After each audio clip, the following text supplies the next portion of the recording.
built heritage of St. John's is a significant part of our culture. Every February, on the third Monday in February, we celebrate Heritage Day, where we hand out our Heritage Awards that recognize those who have contributed to the built heritage of the city by preserving and enhancing the character of our buildings.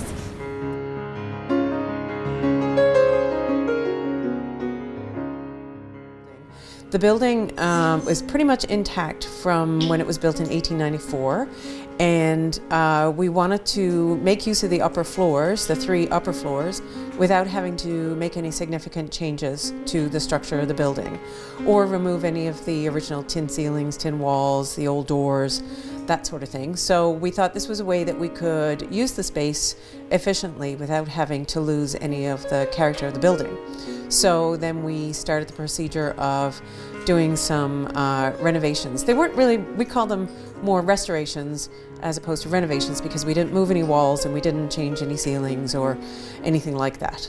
While it's really fortunate that this building had been kept much the same over the years, even having passed through a number of hands business-wise, it had never really been opened up to the public in a long time. So now we find people are able to come up through and are happy to be able to go from the first floor right up to the 4th.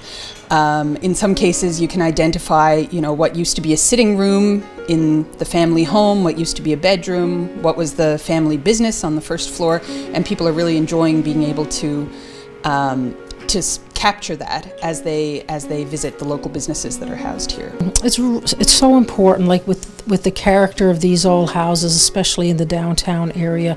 You know, it's so many that's being replaced with vinyl siding, for example, and you know, it's just with the heritage and the architectural design of these old Victorian homes, it just, you know, brings character when you're able to reconstruct that era. And like this house was built back in the late 1800s as an old farmhouse, and you know, it's just so important to have preserve the heritage of it. Well, it feels actually really, really good. We feel really proud of all the work that we did here on the house. And, you know, it's nice for the tradespeople that worked on it to get the recognition as well. And, you know, they're all very happy that we won. Our neighbors, you know, it's really, really nice. Some of the old neighbors in the community, they love it, so.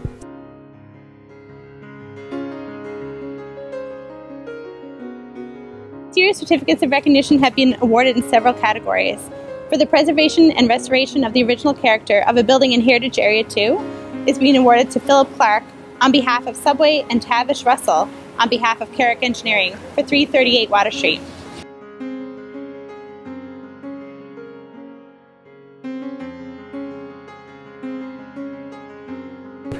Young people actually started getting the benefits when they came to this building and started being a part of the demolition and then the reconstruction. So the benefits started to accrue earlier. So in 2008, 10 young people walked in here and started to become a part of that process and reaping all those benefits.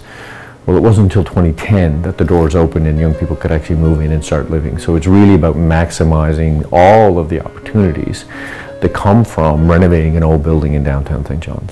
At Choices for Youth, I mean, you know, one of the things about being recognized with a Heritage Award from the city is recognizing the value of our work, the value of the work that young people have done in contributing to our city as well, not to underestimate that. You know, the kind of quality homes we want to create for young people is really important as well. So part of that also then is you know, giving recognition to the wonderful partnership that we've had with the City of St. John's for many years in terms of how they partner with us to help us design this building, you know, the flexibility that they provide in terms of helping us, you know, achieve our goals around the physical design of the building is also really important as well. So every time the city and other partners, you know, recognize our work, it's really a recognition of the combined efforts of everyone. Preserving and restoring the original character of a building in Heritage Area 2 goes to Shane Kelly for the Neil Soper Building at 270 to 272 Water Street. The campus building located at historic Fort Townsend is a part of the deep history of the Royal Newfoundland Constabulary. The Royal Newfoundland Constabulary has had Fort Townsend as its home since the early 1800s after withdrawal of the British garrison from Fort Townsend. The building itself underwent major renovations. The building was modernized, the heating system is geothermal, but the structure of the building internally was updated, but structure wasn't changed, neither was the outside of the building. The RNC are very proud to be the tenants of this building.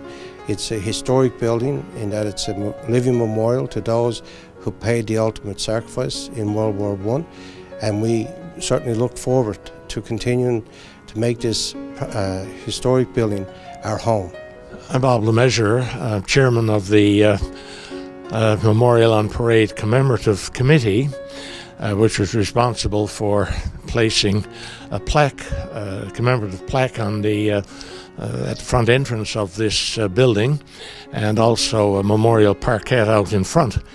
But at the moment we're in the original lecture theatre for the old Memorial College and Memorial University when it was housed here, and now of course it's again the lecture theatre for the Royal Newfoundland Constabulary, which is the present occupant of the building.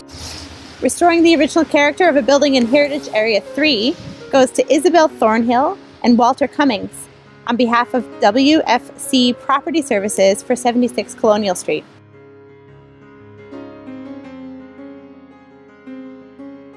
A very challenging project that we took on, and we had built 2 previous ones out here, and they were had different challenges, but equally difficult in terms of access. Colin Baxter had dedicated, a fair amount of his passion and his interest in the battery and the history of the battery to make this all possible. So I think that's congratulations to Colin and his wife Ruth. We're pretty pleased with the outcome of it and how it blends in and respects the historical aspects of the battery and Old St. John's. Congratulations to all this year's winners, and thank you for supporting, preserving, and enhancing heritage in the City of St. John's.